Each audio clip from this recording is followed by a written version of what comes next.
welcome back to the Broad Street Boys, and today we're doing a full-scale Eagles free agency episode. This is the official Eagles free agency preview to hear all of my opinions on what I think the Eagles will do, what I hope the Eagles will do, and what I want the Eagles to do.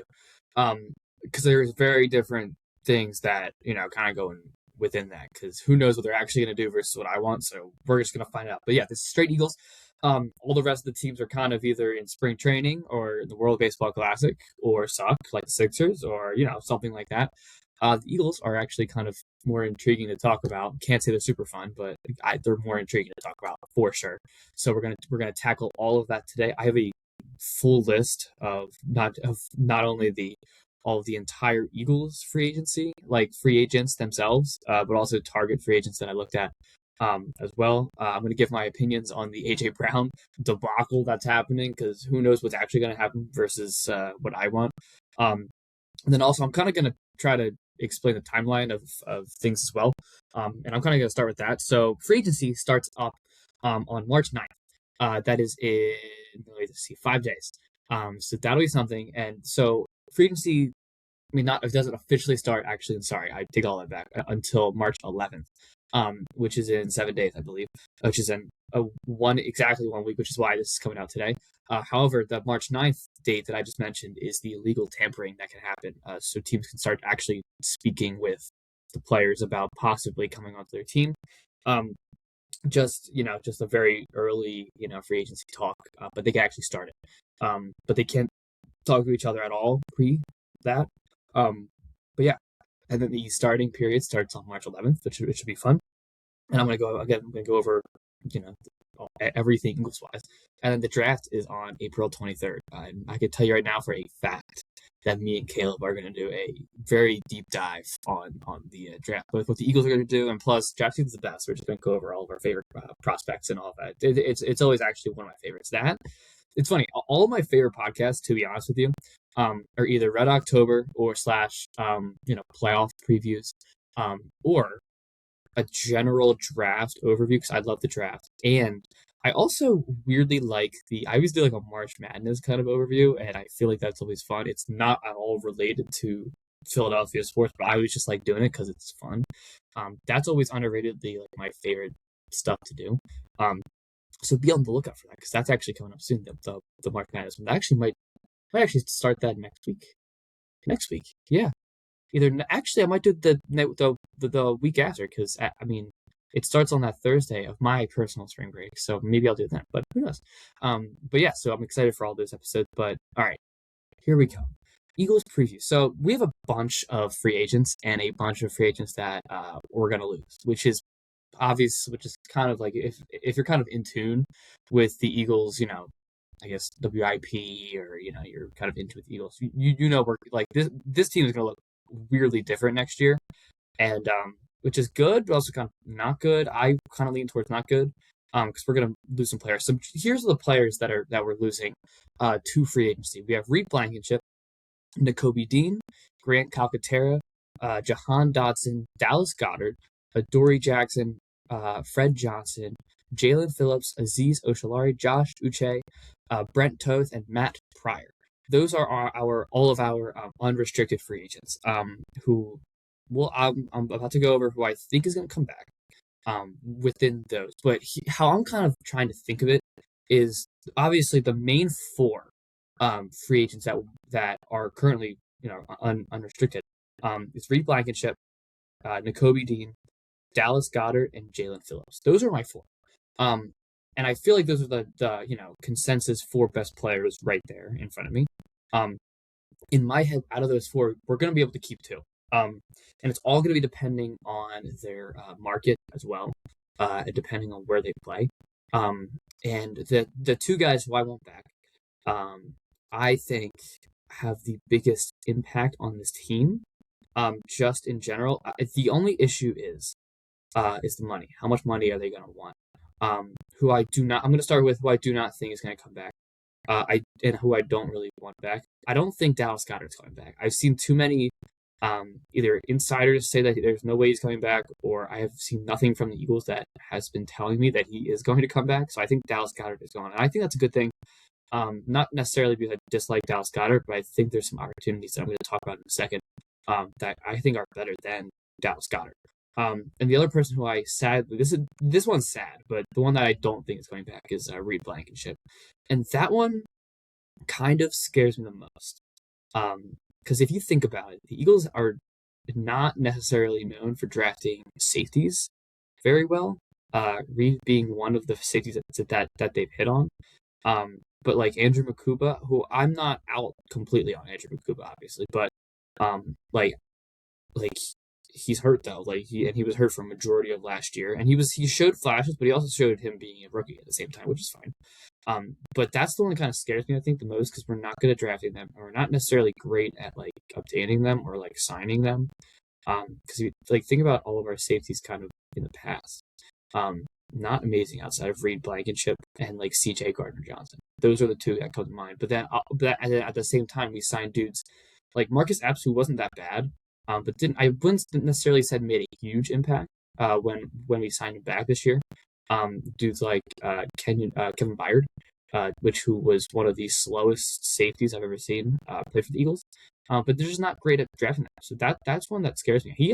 That entire thing kind of scares you a little more than losing Dallas Goedert, even though I think Goddard's better than Blankenship as a player.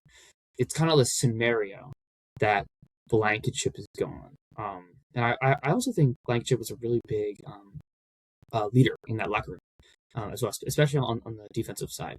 I feel like you would see a lot of his voice just out there. So that's the one that I feel like almost hurts a little more than Dallas Goedert. At the same time, I loved it. I love Dallas Goedert. The dude's a Super Bowl champion. So same with Reed Blankenship. So those are the two guys they were losing. So that brings me to I think like I really want them to bring back Nakobe Dean. Honestly, for a very similar reason that I just gave, except flip it. I think we're really bad at drafting what's it called linebackers. Obviously, Nakobe Dean is one that we've hit on. I think Jahad Campbell has been.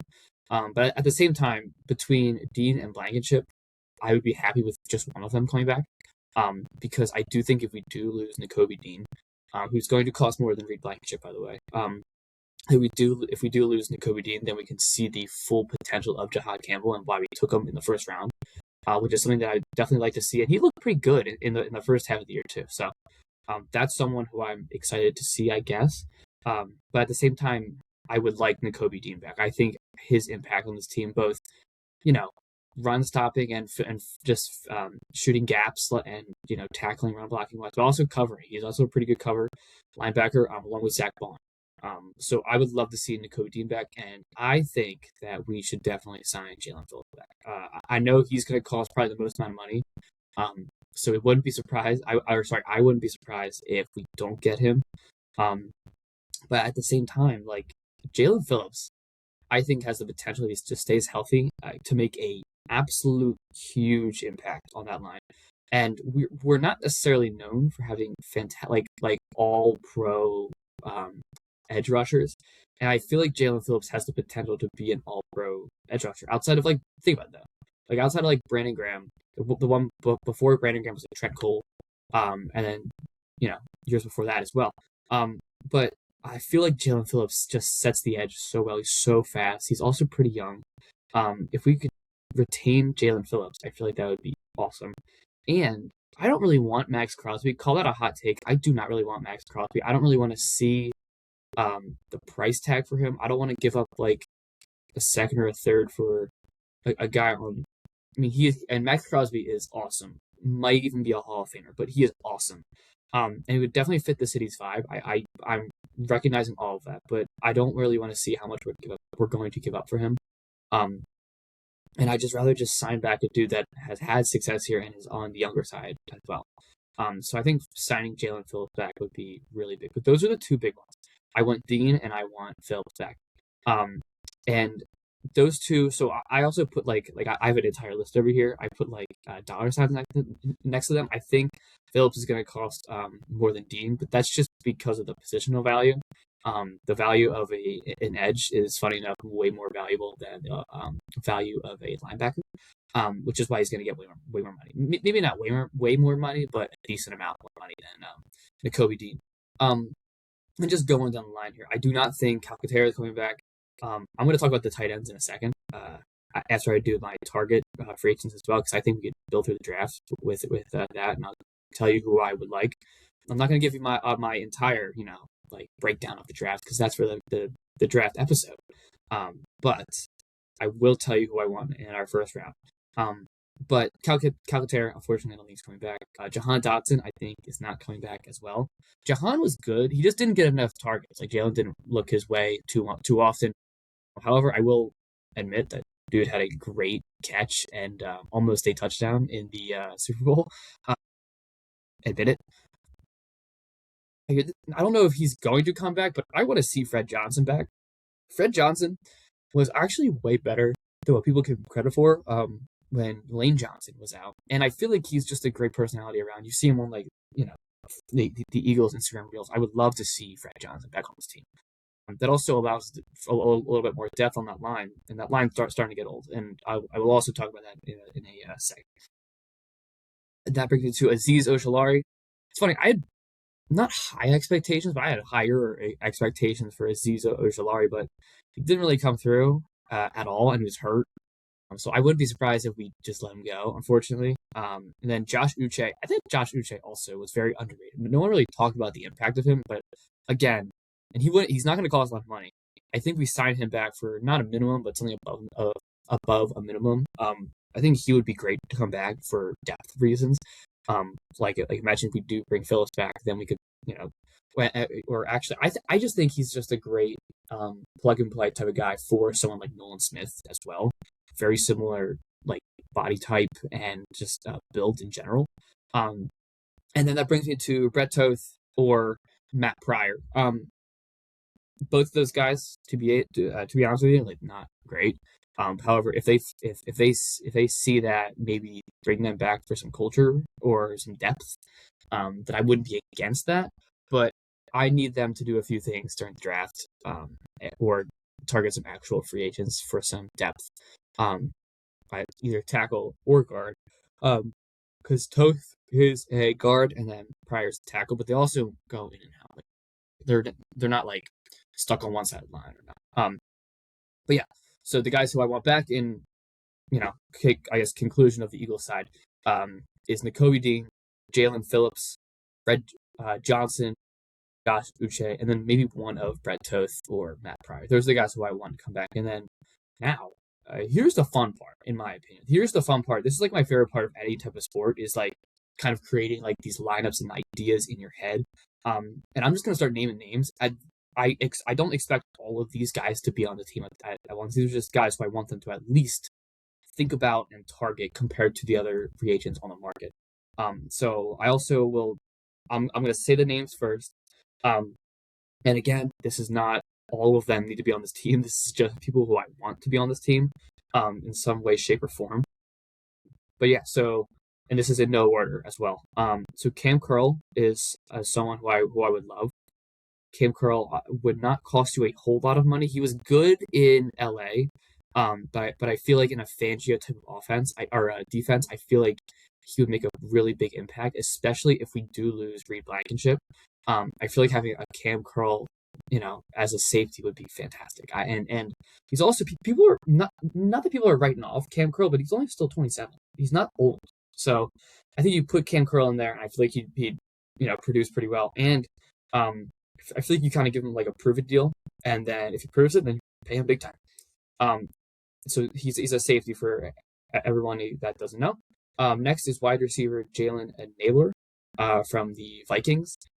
He's 26. He's essentially I view him as like a better Jahan Dotson, a little bit more size, and I feel like he was. I mean, I gotta be careful with what I say, but for the Vikings had a very congested wide receiver room with both Jordan Addison and Justin Jefferson being the 1 and 2. And obviously Jefferson's 1 and Addison's 2. And then Naylor would come in as the 3, or he would go to the outside when one of them would need a break. But I feel like you give Jalen Naylor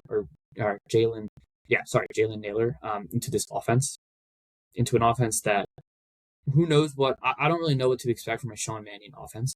But we're gonna see. And again, I think there's be a lot of tight end movement. again, I'm going to talk about that in a second. Jalen Naylor, only 26 years old, wouldn't cost you a whole lot of money either, and would pretty much be your number three. And what I really liked about Naylor on the Vikings was that he really stretched the field. He's a really good deep threat, and he's bigger than Dotson. Like Dotson was a good deep threat, like he was solid, but Dotson's not very big. Naylor's a little bigger than him, and he's around the same amount of speed.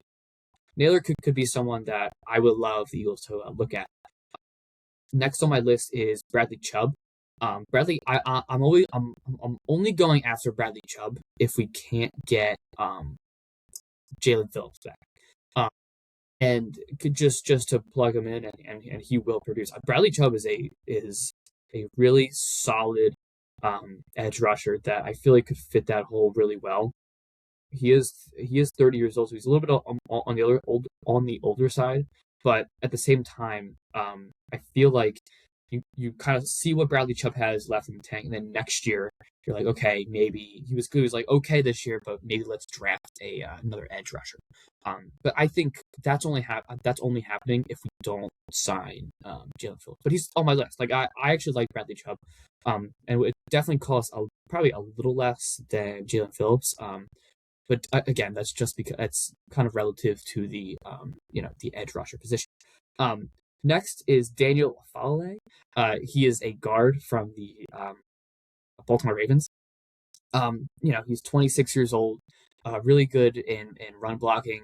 Honestly, this is more of like a kind of like a really good depth position type of thing. Signed him for not too much money, but also on the younger side. Especially with the rumors about what's his name, Atlanta Dickerson thinking about retirement could fit his spot. And I feel like the culture on that line, even though Statlin's gone somehow, I feel like the culture on that line will help a younger guard like Fale. So definitely on my list and wouldn't cost a whole lot of money. He's only 26 years old. The next is Devin Bush from the Steelers. 28 years old and a really good run stopper. And definitely bring him in if we can't get N'Kobe. I'm kind of making this in all these different scenarios. Again, I don't want all these guys will not get on the same team. Like that's just impossible. But this is just scenarios that, like, if we can't, like for example, Devin Bush, if we can't get N'Kobe Dean, like get Devin Bush, and then have him go in there when Jahad Campbell's tired, or make it a competition. Who knows? But Devin Bush is a really good run stopper, and I would love to see him on this team in a Fangio type of defense. Another guy I have here is Jamel Dean from the Buccaneers. 28 years old, and I was really kind of drawn to him when I was reading on him. Apparently, he's really good in zone coverage. He's a safety corner kind of hybrid type of thing. Would definitely be into bringing him in, even if we do bring back Blankenship. But he's really good in zone, and a Fangio defense is all zone. If you watch for the most part, and I feel like he would cost a little more. However, if you do bring back Blankenship, I feel like that means you weren't able to get either Dean or Phillips, which means you have a little bit more money. And I think you throw that money at Jamel Dean, and he's 28 years old, just had the best season of his career. I think you ride with those vibes and give it to Jamel Dean. And apparently I was reading about him, he's also really good at limiting deep shots. So that is someone that I'm really drawn towards, especially the zone coverage thing, because that's primarily what Big Vic runs. And last but not least, and this kind of goes into my little draft preview, I have Tyler Kohler.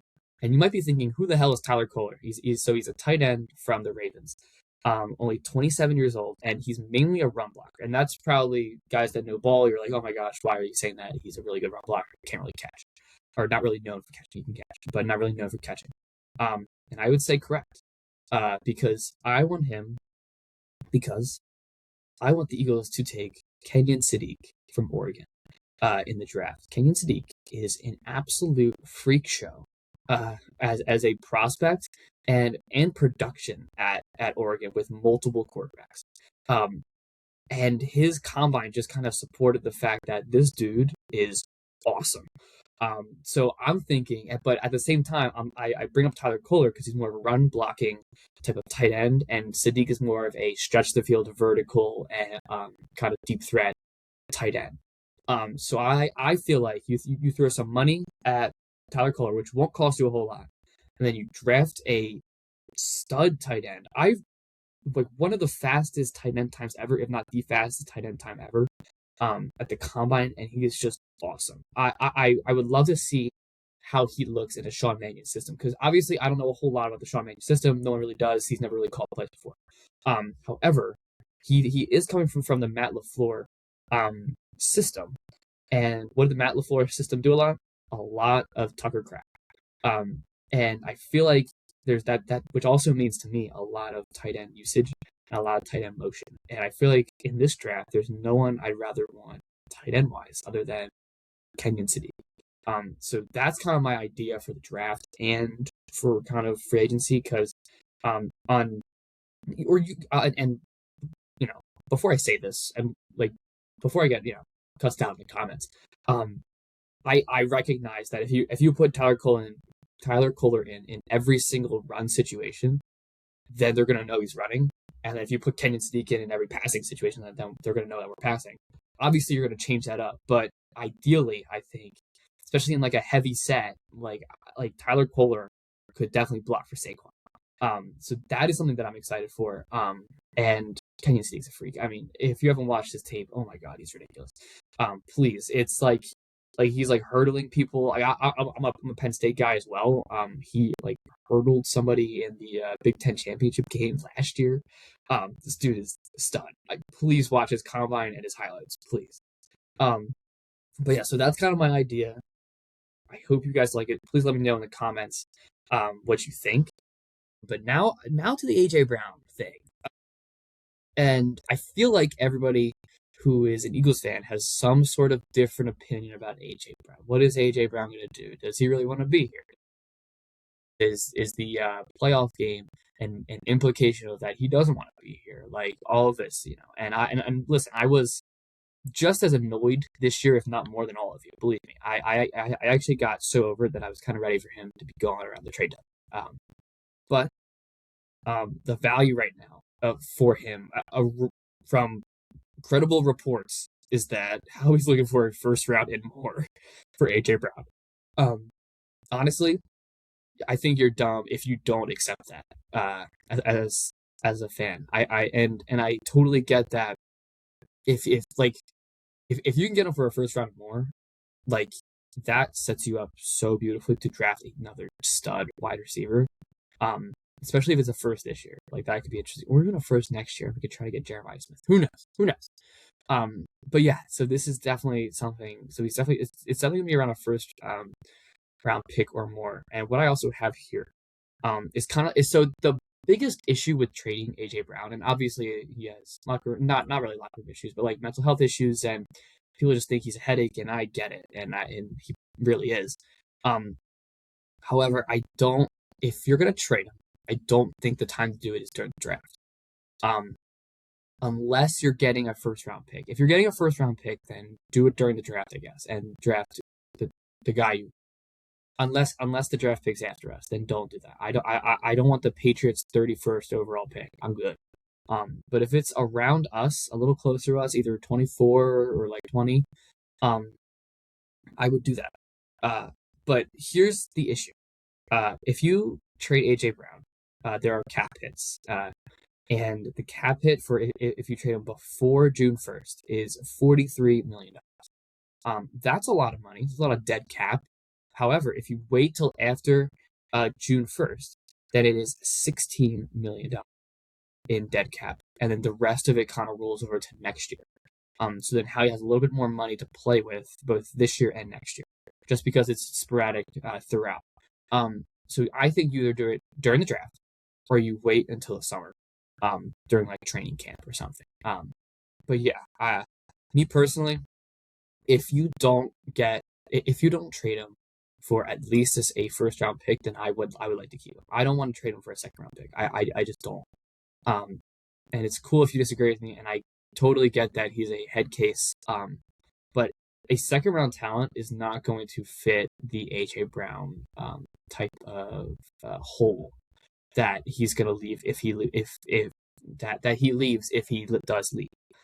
It just doesn't it just doesn't fill that hole. I think a first round talent definitely does, especially with the youth there. But the second round pick, it doesn't intrigue me.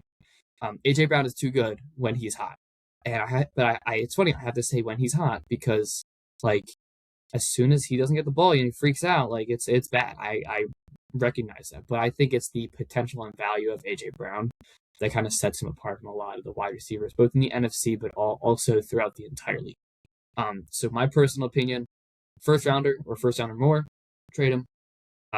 Second round pick or second round pick and less, don't trade him. And if it's a third round pick, hang up the phone. But it sounds like Howie is starting so high that it's obviously not going to be a first round more, but it could just be a first round pick, which I would definitely take. Like anywhere around us. I think I saw the Browns pick later on. I think it's the Browns pick, but it's owned by the Jaguars. I think it's like 24. I could be wrong saying this, but it's somewhere in the early 20s. And then I also saw the Patriots 31st pick. Wouldn't like that. However, if they give me more than the 31st pick, then I'm in. Especially with them, I don't think they've officially cut him, but going to cut Stephon Diggs, so there's definitely a hole there. So I'm very intrigued, definitely, like to say the least, to see what the Eagles are going to do with AJ Brown, because it actually kind of makes me sad because I do like AJ Brown as like a person, but I think his time here is starting to run out, and people are starting to get fed up with him. And then as soon as we start booing him, he's going to freak out. So I love you, AJ, and I appreciate everything that you've kind of done for us, but at the same time, I'm kind of over the antics, if that makes sense. But yeah, so that's my idea for free agency, AJ Brown. I gave you the timeline. And I'll finish this off with just telling you the amount of cap space that the Eagles have. We have around, so we have $12.6 million in cap space. That doesn't include like the bonuses that we're going to add on or the cash, but the cap itself. Cash is different from cap. You have 12 million in cap space. We'll see if we go and they also raised the what's it called, salary cap itself. So they raised it a little bit, which is great for the Eagles because like the dead cap hit from AJ won't affect us as much, but it'll still affect us. But so that's something to keep an eye on as well. But we do have $12.6 million in cap.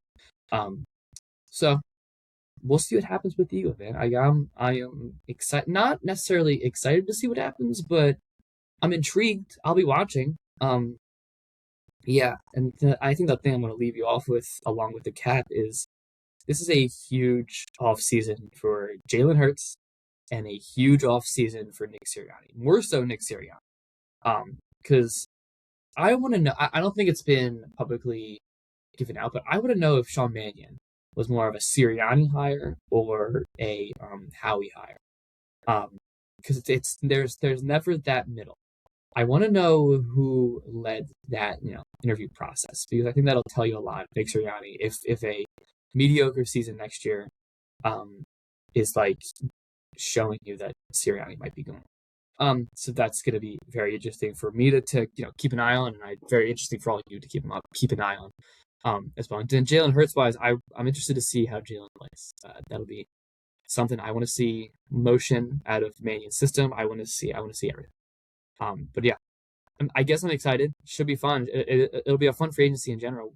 The draft's going to be awesome, and I gave you a little sneak peek on who I want one, but I have way more to talk about with 2, 3, and 4 rounds.